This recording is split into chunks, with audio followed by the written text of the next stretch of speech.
and the boldness that you gain after speaking affirmations over yourself. The more you hear it, the more you believe that it's true. And welcome to Premier Fitness. I'm Gene Williams, your yoga instructor, and I'm here to tell you about the benefits of yoga.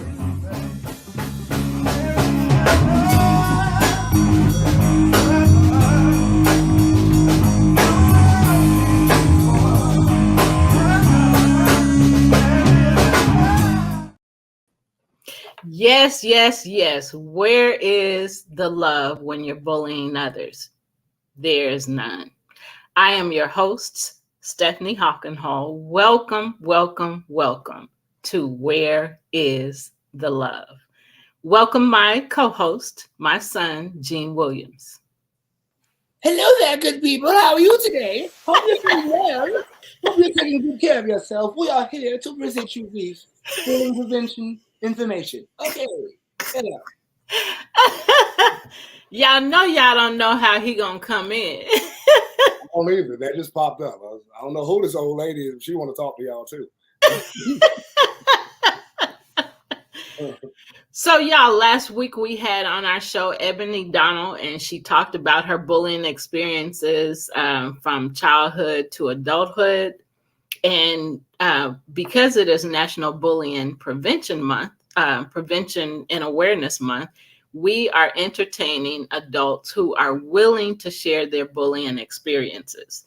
We are doing this because so many people always say kids bully when I say something about bullying. And I'm like, no, no, no, no.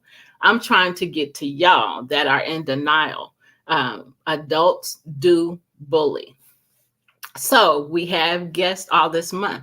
So today we have our guest is Dorothy Odell. So welcome, Dorothy, to the stage. Hey. Thank you so much, Stephanie and Gene, for having me. It's an You're absolute welcome. pleasure. Thank you for saying yes.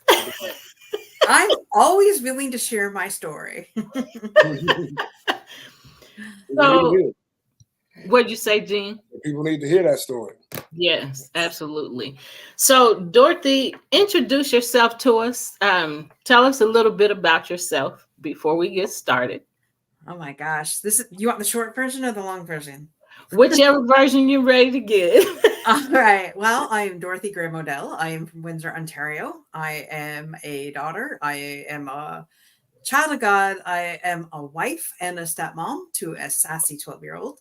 I am a bookkeeper by trade, but my jam is letting other people shine on my platform by being able to share their story. I grew up in an amazing home. My parents, there was always love. However, my parents were chronically ill. I didn't know from one moment to the next who would be on the couch and not well, and didn't realize how much of a toll that took until later on in life. But I was actually also bullied all during school. I was an overweight child, and when you're an overweight child, kids are cruel. And I learned later on in life that adults can be twits too. I'll put it PG-13. So in being bullied, I had extreme low self-esteem. And so, the first guy that came along and said, "I love you," I believed him, which turned into a 4-year nightmare of, it was like Dr. Jekyll, Mr. Hyde, but it was the first time I was in I guess an adult relationship, I guess what you could say. Loved his parents, loved his sisters, and loved the fact that for the first time ever, I actually had a couple friends because we had, meaning like, what do you call that? When you're together, like couples that way is what I mean. Like, because I never had that before. I was never in a circle of friends where there was, just more than one. So other friends, like husband and wife couples is what I mean by that. And so I, thought, oh, well, maybe it's just me. It turns out, yeah, well, it isn't all just me. I'm, not to blame for everything. And so after 4 years that ended, and I took a 10-year healing journey to find myself with that. But also in my early 20s, my uncle took his life on Christmas Day as well. So it's felt like one traumatic event after another in my life. And the only thing I knew was that I had to put one foot in front of the other at all times. Giving up was never an option. And being the strong one was the only solution, is what I thought. When I was being bullied, I never told my parents. When I was in the abusive relationship, I never told my parents until it was over. And so my job was the protector. I am the protector of my family, right? And they don't call me the overcomer for nothing. I earned that title. I would have said proudly, but in the last 5 years of this journey we call life, I realized that, I was an enabler. I've been an enabler my entire life. And when your hero dies, my dad passed away of cancer 2 years ago. And after that, I was just like, how are we going to do this? Like, how is my mom going to handle all this and everything like that? And turns out she's freaking a rock star. And she was never given the option to take care of herself because my dad took care of her or I was taking care of her.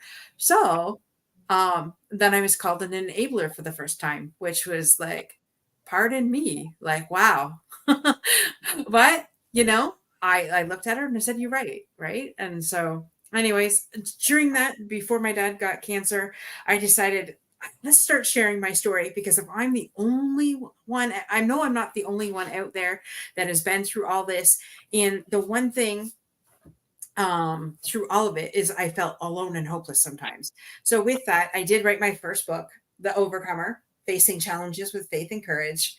And then later on, I decided, well, I'm going to write the playbook to it. So this is the how-tos, how to become an overcomer. And this is my life story up until I got married, because, surprise, there is nice guys out there.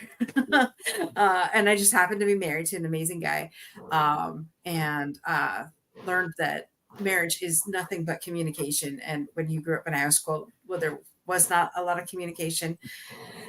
You gotta quickly find out how to do that. So yeah. So that's my story in a nutshell. Long-winded, I know, but there's a lot there. Well, yeah, thank you so much for sharing that. So how did it make you feel when you were called a protector, or when you realized that you were a protector? How did that make you feel? To tell you the truth, basically, it's only been the last couple of years that I see that newly. And I am the protector, and I'm okay with being the protector. I don't know. I figure God just put me on this earth to protect what's mine, or, my family is first. My family is always first. And people know that, and that's why, like today, I'm very blessed that you asked me, but I never normally take any appointments on a Sunday, because Sundays are my family time. So when you said Sunday, I was like, oh, dude. You're lucky I love you. Yeah. Yeah. Or at least I feel something towards you that I can say yes, because I don't normally do this. But listen, I was trying to help you get out of that situation you were in before we got on the air today. That's true. I didn't know that was going to happen. That's true. It gave me an excuse to leave. You're right. It has a purpose, huh? Uh-huh. God's always in control. Yes, absolutely. Yeah, Mark says she needs rescuing, so sometimes the protectors need rescuing too. That's true. Yes. And protecting. Protecting. Well, and I used to have the nickname Bulldog in my family, because anybody goes after my family members, I'm like right there. Yeah. And it's funny. My brother has 2 adult children, and I feel like I helped raise them. My brother was very young when he had his first child, and so that was 21 years ago. His oldest was born, and so we helped we helped raise them. And it's so I kind of feel like they're mine. And so I don't feel as bad that I don't have a child of my own. I have a stepson, but I don't have a child that I birthed. And I thought, wait a minute, this is even better. I have 2 nephews that are 20 years old. And number 1, I didn't have to give birth. Number 2, I don't have to pay for college. And number 3, they get to go home.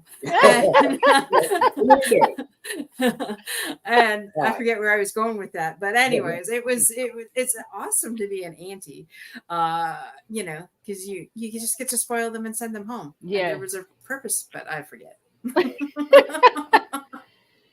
So how, on the reverse side, how did it make you feel when you were called an enabler? Honestly, I thought I would have took it a lot harder than what I did, but I don't forget, I've taken 10 years a healing journey before I even met my husband. And then it's been a Good road. for you.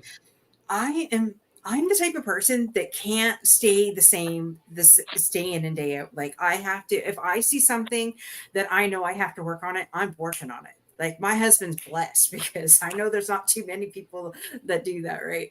And so I took it really well. I took a step back and I'm like, you're right. And so from now on, you guys only call me when you really need me. Right. And that's how it's been for the last 2 years. And, I worry because my mom's an hour away from me. She's now a widow, right? But I mean, she's got great friends there. And I never worry about my brother because, well, I just never don't. That doesn't sound too good, eh?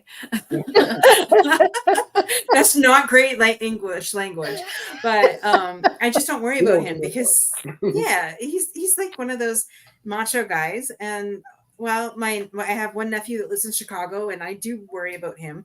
And I have another that is in London, Ontario. And I don't really worry about him. Brandon is the type that can land on his feet no matter what. So. Yeah.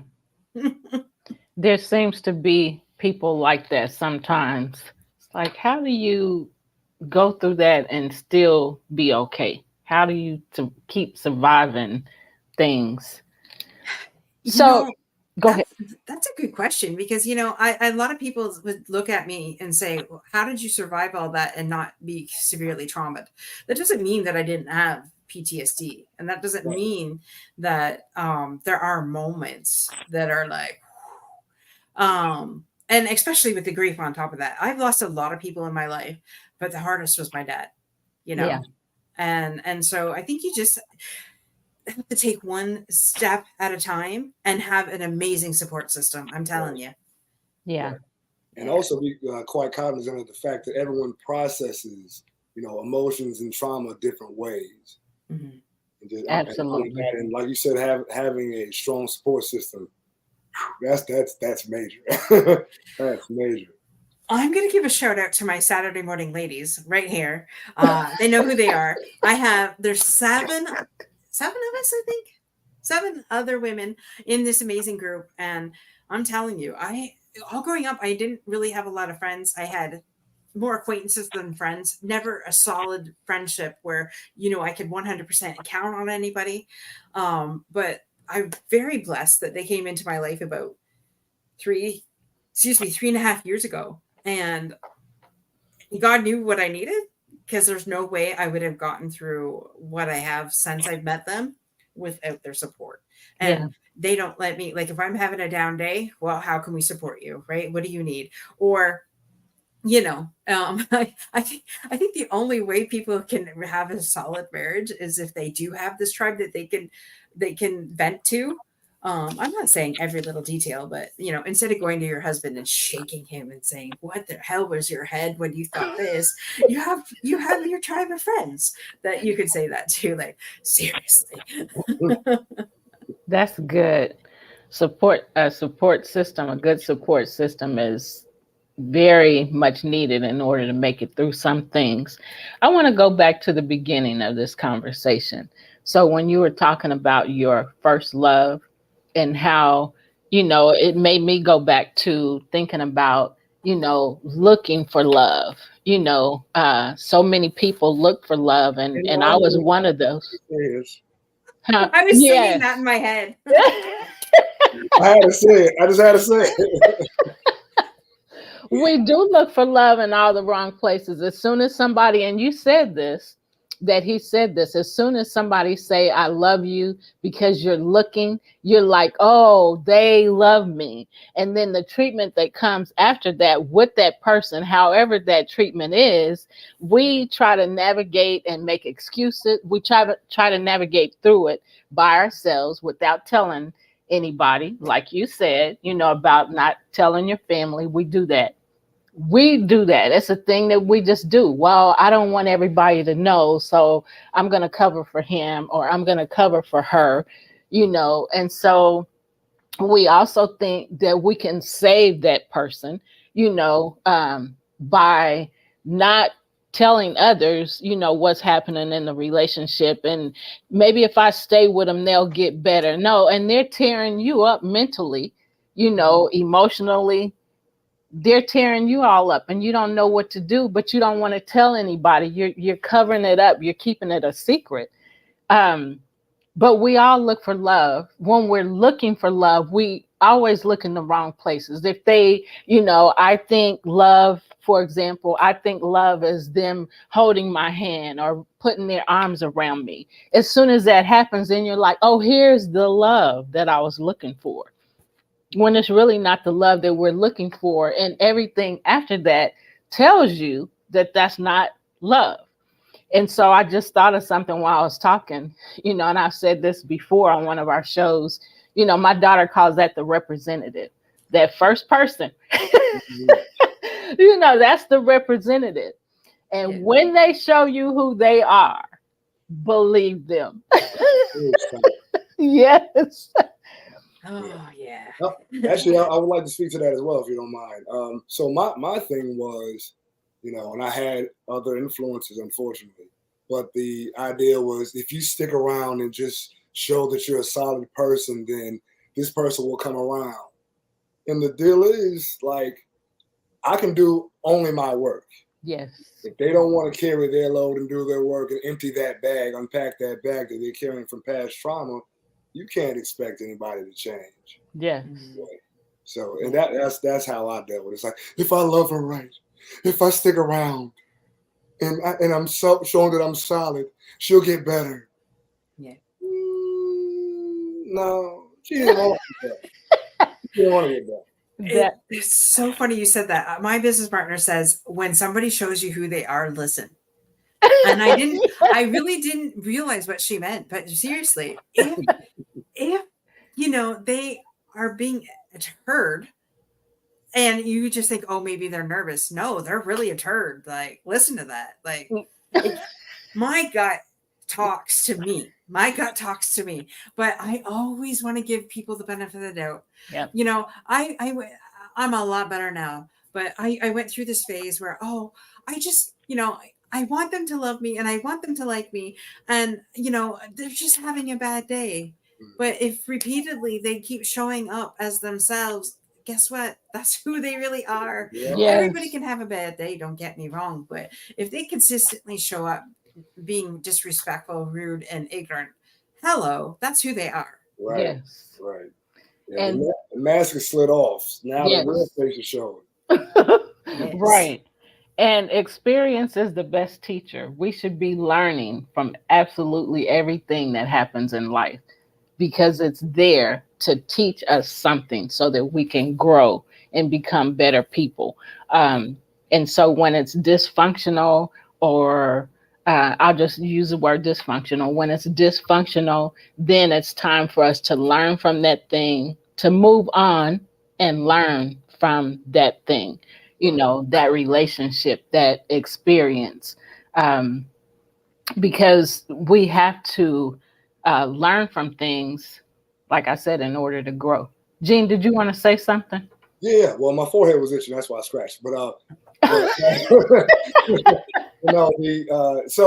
not only do you have to learn from it, the missing step that a lot of people don't include after that is you have an understanding, you've learned it, and now it's time to apply that information. Absolutely. That's wisdom, the ability to apply information and knowledge in an effective way. And that's usually a step that we leave out. Like, I learned it, but I'm gonna let it happen again though. Yeah. Yeah, if we keep going through the same thing over and over, that means we didn't learn what we needed to learn. And so it's going to keep recycling until we get it, until we learn, what is it we're supposed to learn from it? So also your book.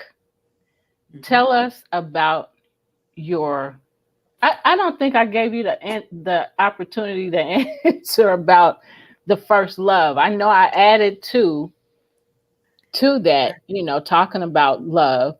Is there anything you want to add to that story?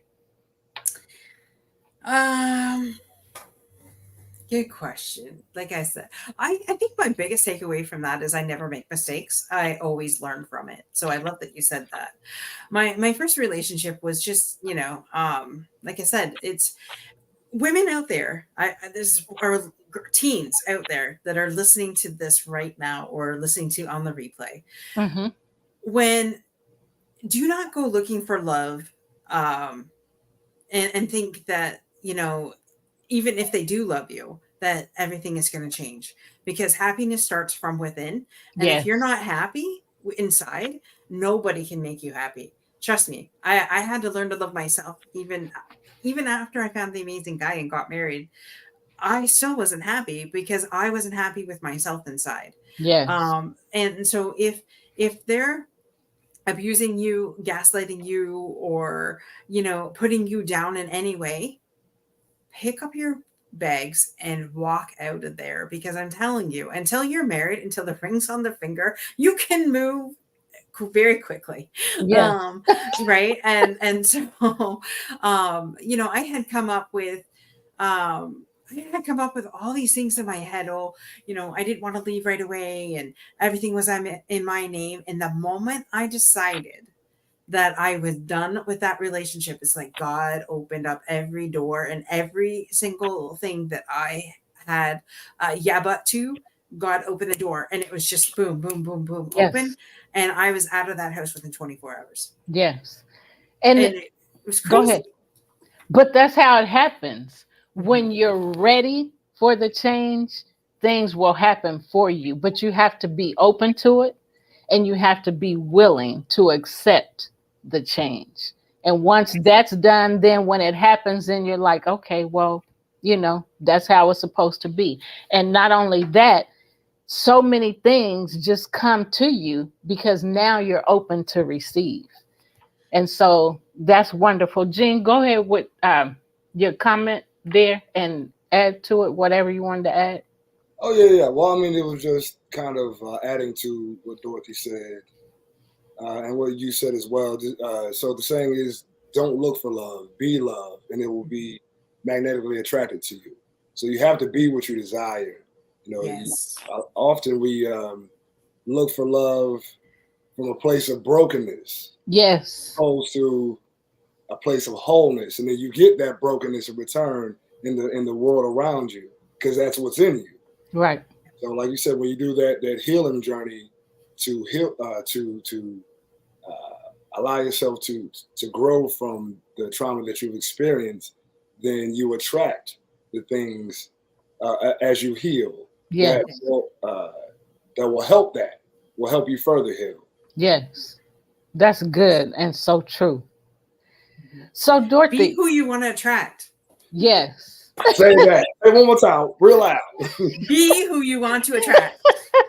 There you go. Amen. There you go. Sorry for cutting you off, Stephanie. No, you're fine. Like, it was blind. It was like in my face. That's good. That's good. So going to the different types of bullying, when you read the list of the different types of bullying, what experiences or what thoughts came to your mind? Well, I had worked for some pretty doozy places in my lifetime. Let's just put it that way. And so it's not, bullying just doesn't happen in the schoolyard.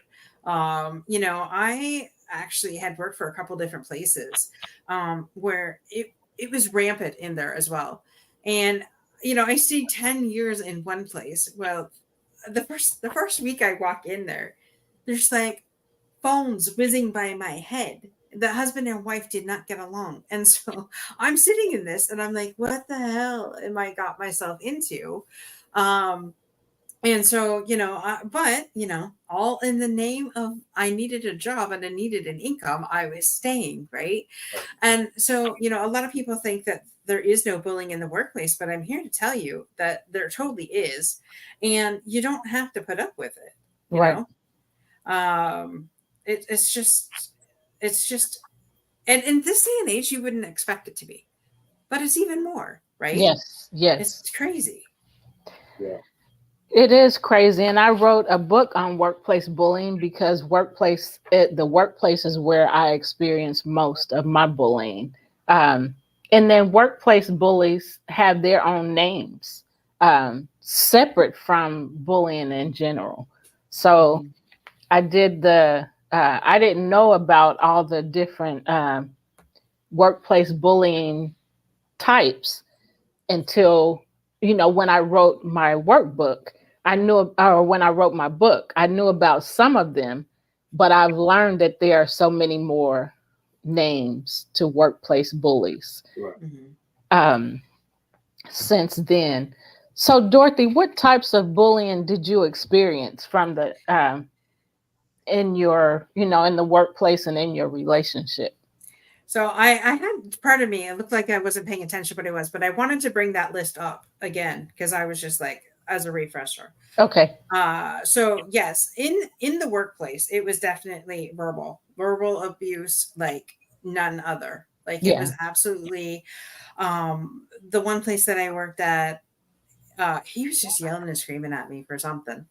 And to the point where there was a door, and then on the other side there was like where the mechanics were, and the mechanic comes in afterwards and says, "Are you okay? I heard the boss going off on you." And I'm just like, and it was repetitive. And the son came to me. He goes, "I don't know why you just don't report him to the labor board." And then I was just like, because that's not who I was. I figured I could just deal with it and move on. It's funny. I took all the shit for years, pardon my French, but took it all of it and just kept it inside and kept it inside and kept it inside and never retaliated. Never, I didn't even really back then stand up for myself. It hasn't been until lately, once I got through the healing stuff that I'm just like, no, I refuse to be treated like this. And you're going to hear it if I think that you are mistreating me, and not in a bad, like I'm not going to trade ignorance for ignorance. Like I'm going to say it in a diplomatic way. And, and now if my husband says something that I don't particularly even the tone of it, I'm like, okay, can you at least, choose a different tone or something? And he just looks at me and goes, "Well, that's not how I meant it." I'm like, okay, well, that's how I took it. And, just don't talk to me that way. So, that bulldog came out, don't it? Come out. Bulldog. Yeah, that's what I was talking about earlier. The bulldog came out.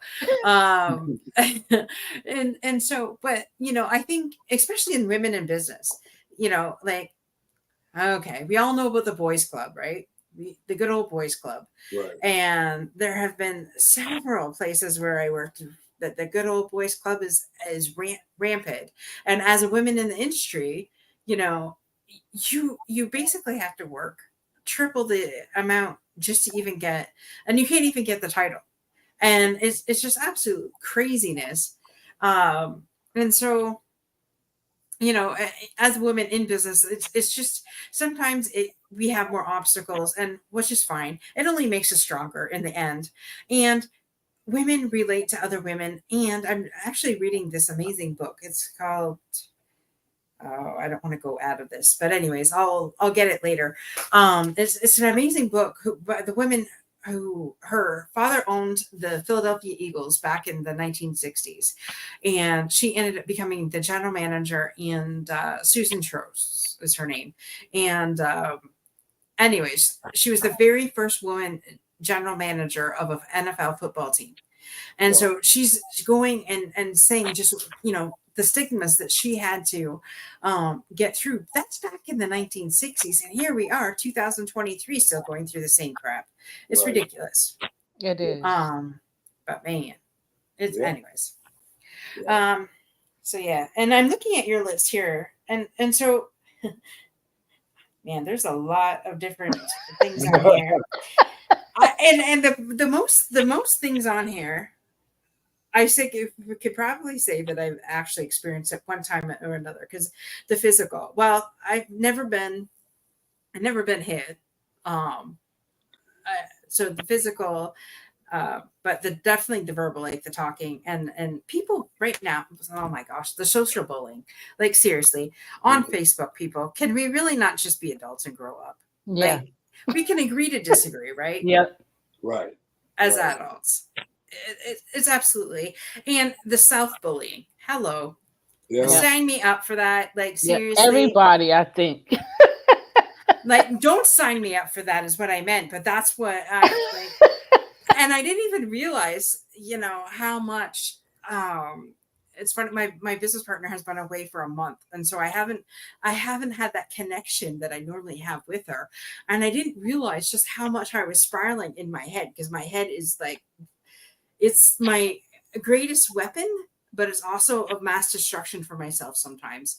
And after interviewing over 200 people on my own shows, I'm like, the number one thing that they all have to get over is their mindset. Right. Yeah. And so I think we all can say that we all have self-bullying at one time or another. Right. Absolutely. And then oftentimes we, get criticized by other people, and we take on that criticism as well. And that constant loop in your head, that voice, you suck. They were right. Oh yeah. Right.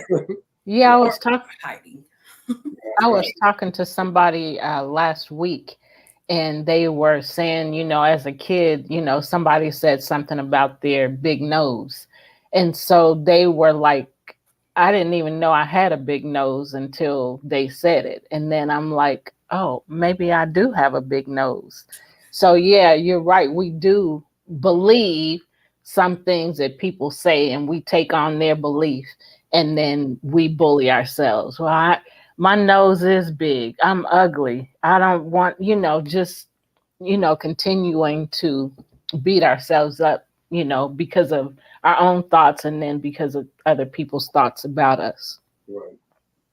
Yeah. So, Dorothy, identify some of those feelings and thoughts that you had when you were being, when you were experiencing some of the bullying that you did. I never thought that I was good enough, right? And I always thought, no one's ever going to love me, because who would want to date somebody who was, overweight and big? And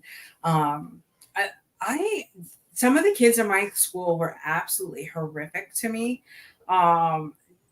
Besides the name calling and things like that, it was just everyday taunting, whether you were in the hallway or in the classroom. And it's funny because after we grew up, my brother had talked to a couple of these guys that, used to bully me.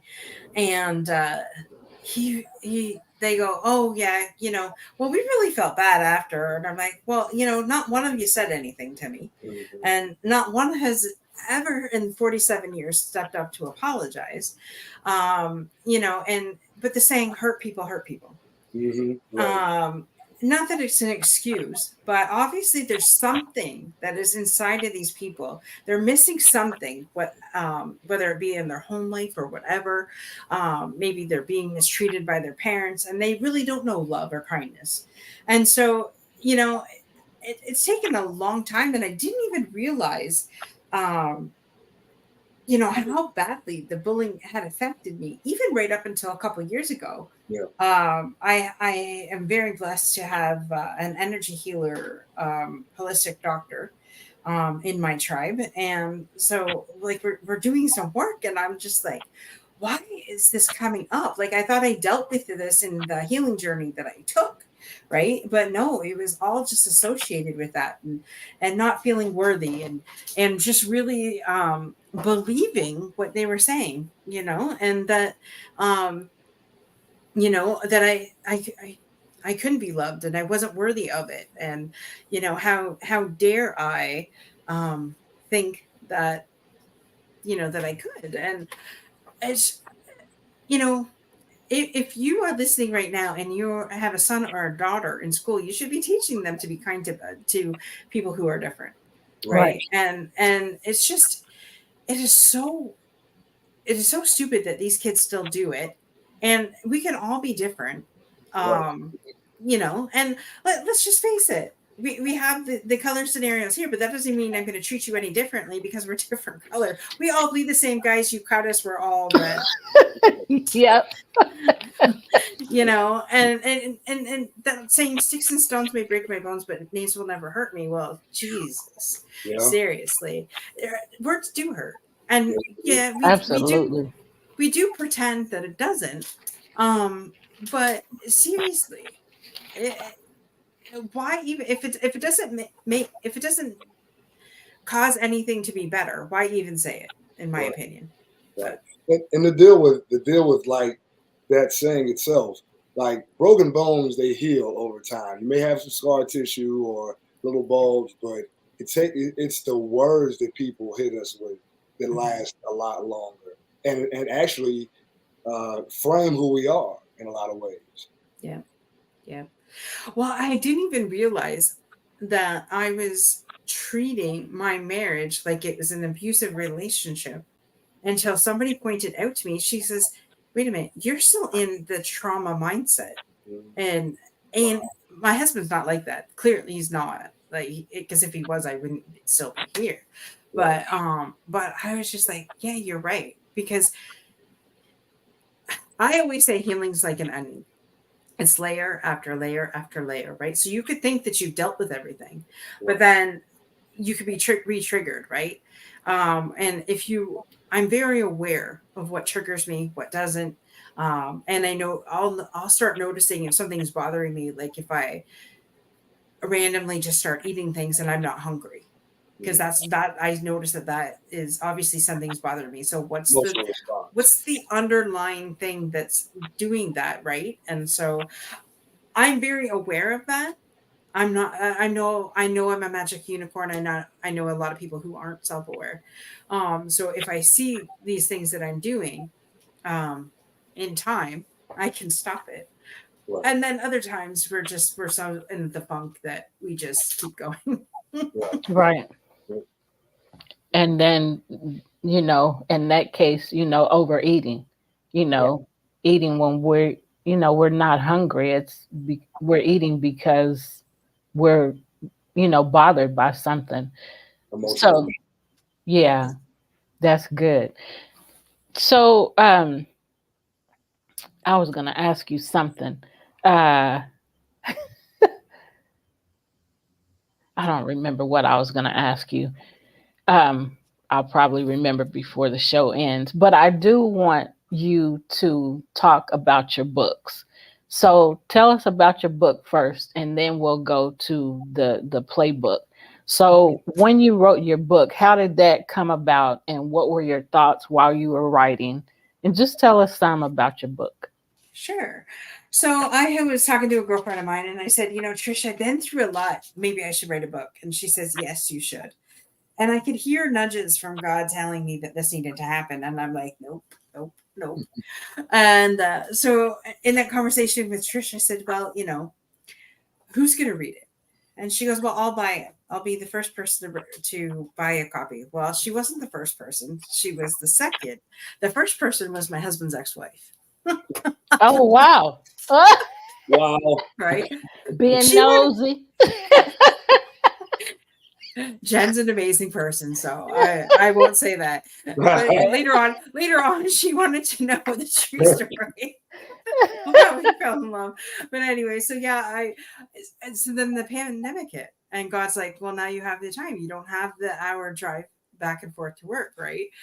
So I sat down, and truthfully, once I just sat down, it came pouring out of me, and it was actually, a healing process.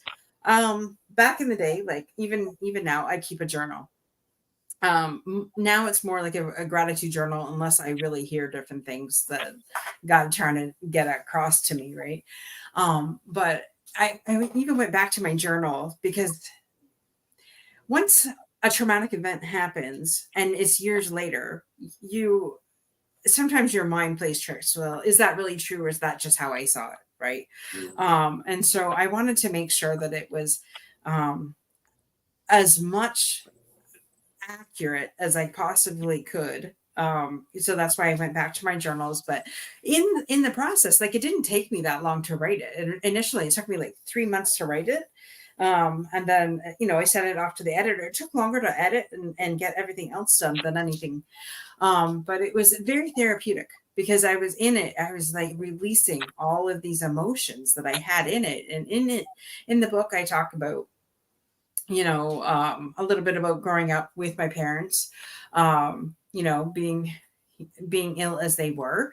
And I also talk about the bullying from school. There was an embarrassing thing that happened to me in grade 8 and grade 6. And so, I talk about that, and like the whole class was after me and things like that. And just sharing, how I felt in that. And my very first boyfriend, that he was a different race than I was. And back then my dad was prejudiced against that race. And so my dad had a learning curve because my mom says, you keep it up and you're going to lose your daughter. So he eventually changed his tune. So I talk a little bit about that and just really how that went. But that relationship didn't turn out. More the fact of there was a 13-year age difference in that relationship. He was 13 years older than I was. He lived in a different city. It was long distance, and he was Muslim. So the Muslim culture is not like the Canadian culture where I grew up in, where, bow to the master. That's not who I am. And it would keep me late. He would keep me waiting for 4 hours at a time each time I went to go meet this guy. And so, very disrespectful, things like that. And so I talk a little bit about that relationship in there too. And we were really good friends for a long time after that. Turns out if you're a friend of his, you're treated 10 times better than if you're a girlfriend. So, we've kept the friendship, but just knew that romantically that just was never going to work. And then I do talk about my abusive relationship, and just really sharing the Dr. Jekyll and Mr. Hydes of everything in that relationship. I do talk a little bit about my uncle's suicide. I don't go into great detail with that. And of course, I changed everybody's name to protect the innocent, right? So, yeah. And then I do talk a little bit about meeting my husband and that courtship. It was weird. We met on... I don't know if you have that over there, but we met on Zoosk. It was a dating site. I had been on plenty of others, like Christian Mingle and other things. And I could not, all I found was scammers, because they figured you were a Christian woman so that you were stupid and gullible. So, trying to scam you.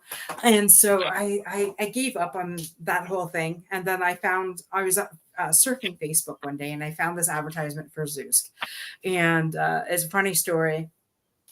His profile came up, and I was like, I wasn't asking for much. You had to have a job. You had to have believed in like something like a higher power for sure.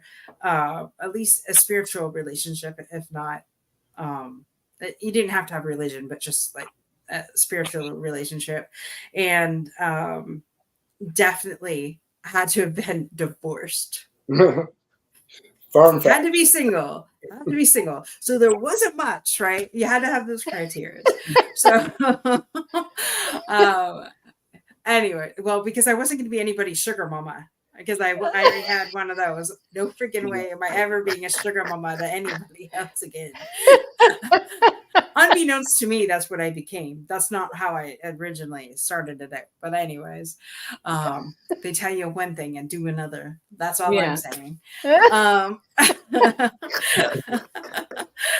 And so anyways, we get on this thing and his profile comes up and this was like a weird one, and it was, you had to unlock certain things, and I was just like, you know what, God, if I'm supposed to meet somebody on here, I give you 2 months. If not, I'm getting off here and I'm supposed to be single for the rest of my life.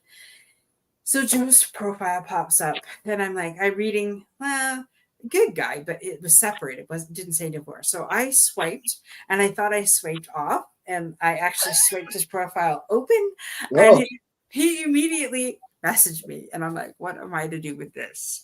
So I thought, if nothing else, I met a really good friend, right? Because I'm open for friendships too, like, because I like to meet people, right? So we end up talking. He asked for my phone number instead of just texting on the site. And I'm like, oh, why not?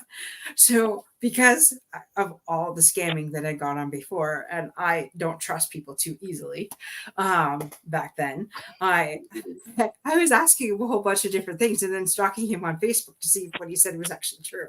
So,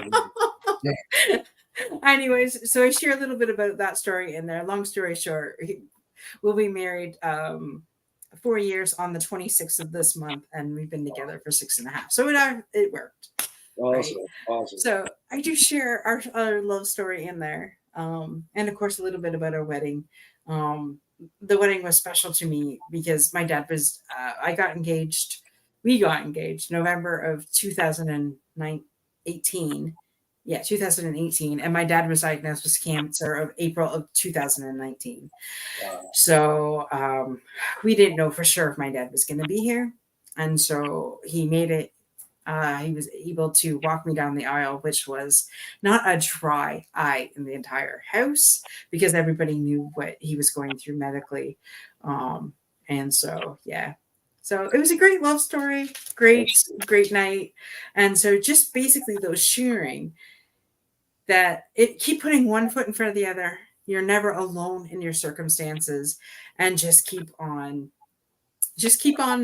rolling on, because that's basically the only thing you can do. Yeah.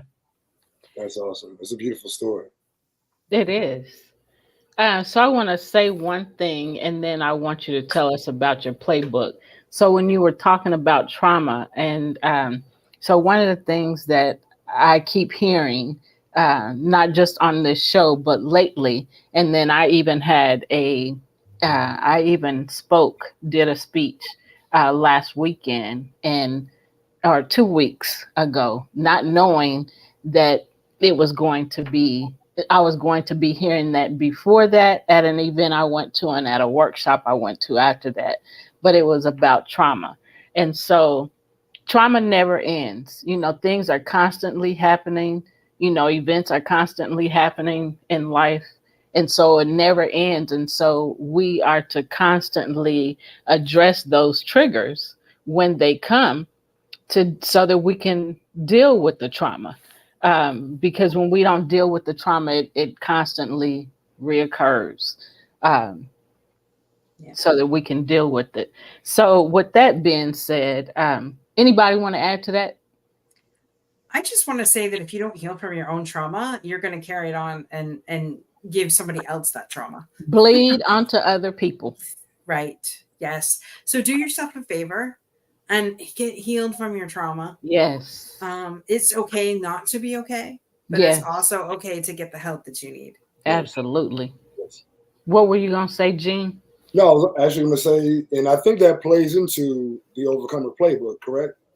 Yes. The playbook itself is 7 steps I used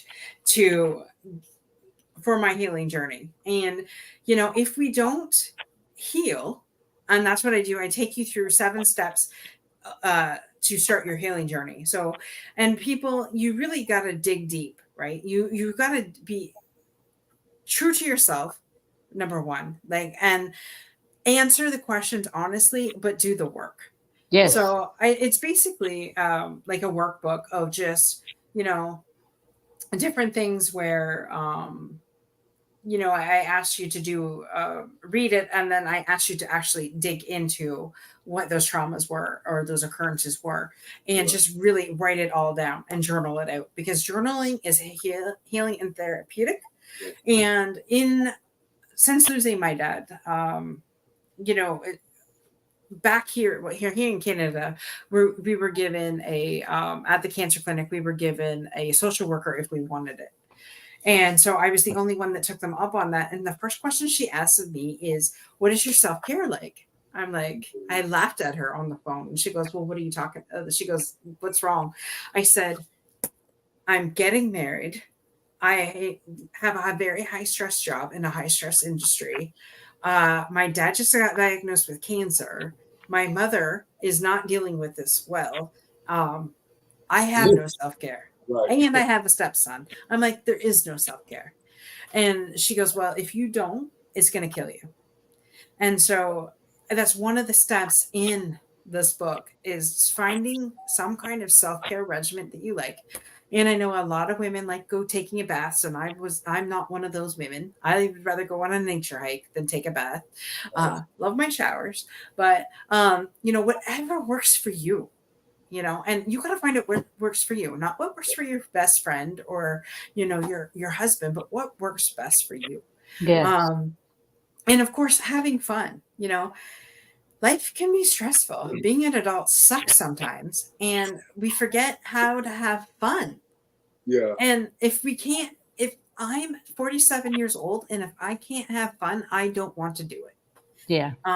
And so, in here, I list different ideas you can use for self-care. Like, if nobody has any idea what that even meant, I give you some ideas that you can at least try.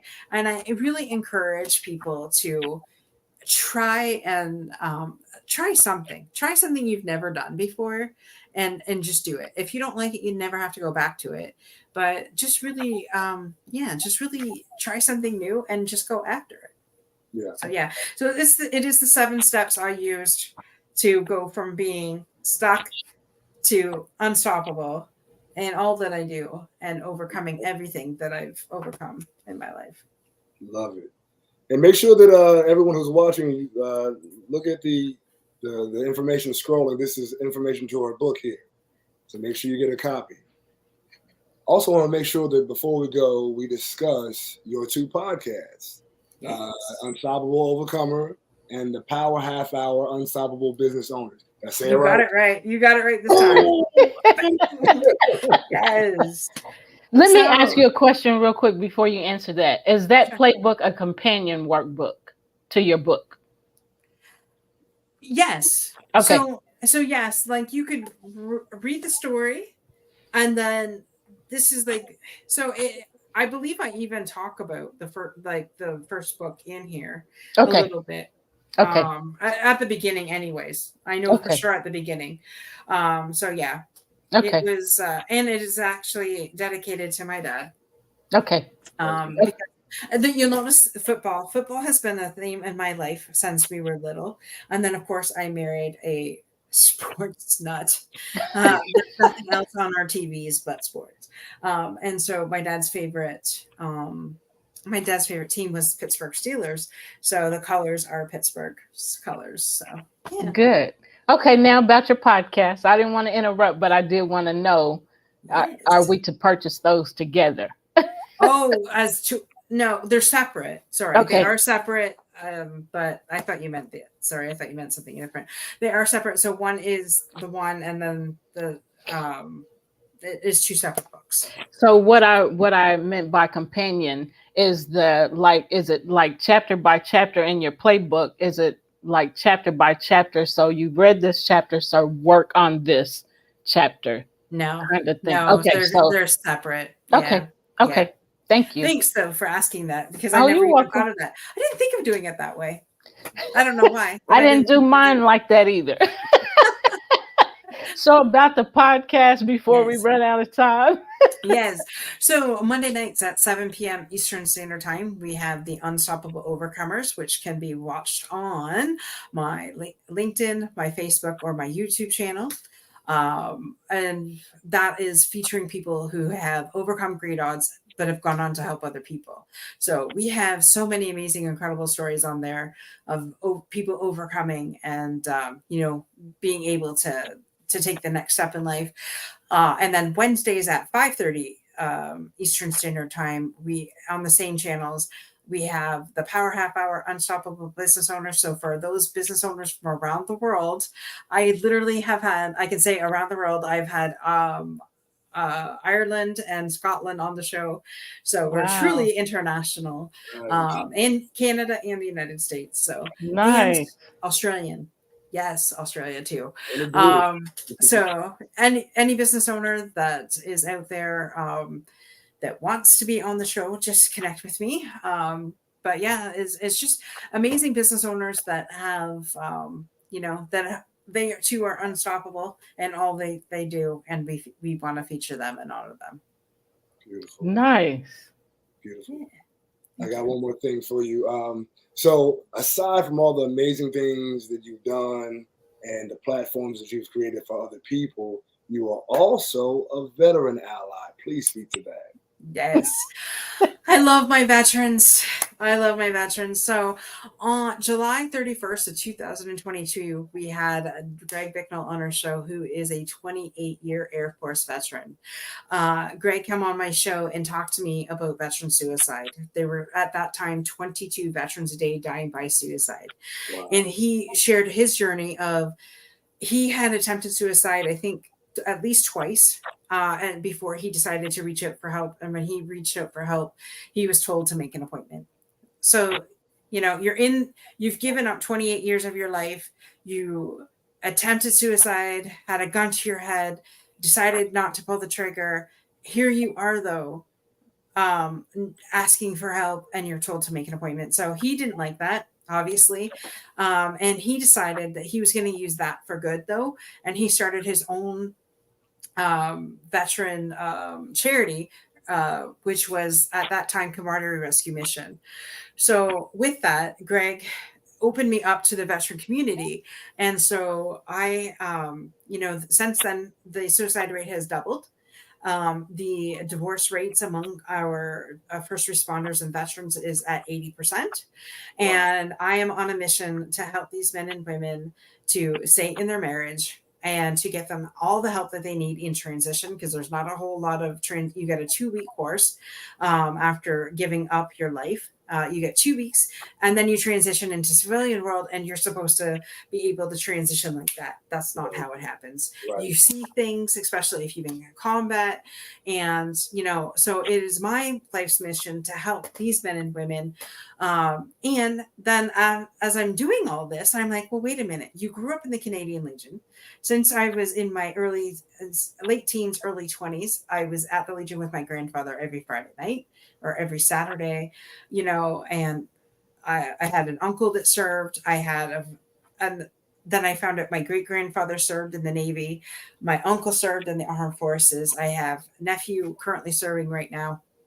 And I'm just like, man, no wonder why I can't get away from these guys. And it's just like, I can relate to them so bad. I swear in my former life, I must have been a warrior. I had to have been. Because I just, yes, right. I just connect with them because their word is their bond, and not too many people go by that anymore, right? And I don't know. I can relate to them. And not only that, I'm a mental health advocate. So they two go together for me.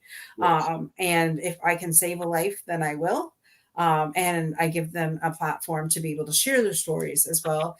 And rumor has it, I don't have any details, but rumor has it that there will be a third podcast coming out for veterans on my channels. Wow. So, Congratulations. Thanks. More to come on that. And I am also on the board of directors for Heroes, Badges, and Warriors. I am the chair. So I do put my money where my mouth is. I not only help them any way that I can, but I am on the board trying to make a difference. That's beautiful. Wow. Absolutely beautiful. Well, you have a lot. Absolutely need that. Like a lot of the homeless people that we see in where we live are veterans who were discarded or even have mental health issues that are out on the street here in the city of Memphis, Tennessee. So it's a blessing that you take it as part of your mission to help support and find tools to help people who have served in the military. Yeah. That's good. Thank you, Dorothy, for all you do and for all you've done to help people overcome and to help people desire to make a better life for themselves and leave the past behind. Thank you, thank you, thank you. We have reached the end of our show. Dorothy, we ask you to stay until, after the outro. We have an outro, a video that Gene and his band has made to help get him through some rough bullying times and to change the trajectory of his life and to change his way of thinking about things that he experienced. So we ask you to stay, and we've said thank you to Dorothy. We appreciate you. And now we say goodbye. We send you peace. We send you love. And we say, take care. We send you joy. See you next Sunday, 5 p.m. Central Standard Time, right here, wherever you're watching us from.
See how my strength of will make me proud. Everything falls into place.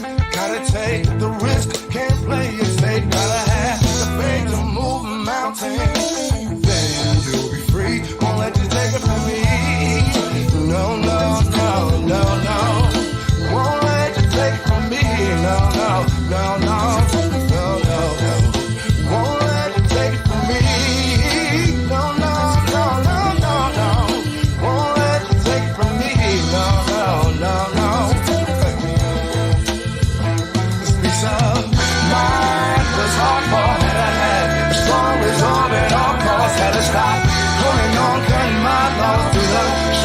Cause to be the boss no more. So just clear sky. Decided to take control of my life. Now I'm not afraid to reach for those heights. Ain't no glass ceilings inside. Take it from me. No, no, no, no, no. Won't let you take it from me. No, no, no, no. No, no, no. Won't let you take it from me. No, no, no, no, no, no. Won't let you take it from me. No, no, no, no, no. Won't let you take it from me. Won't let you take it from me.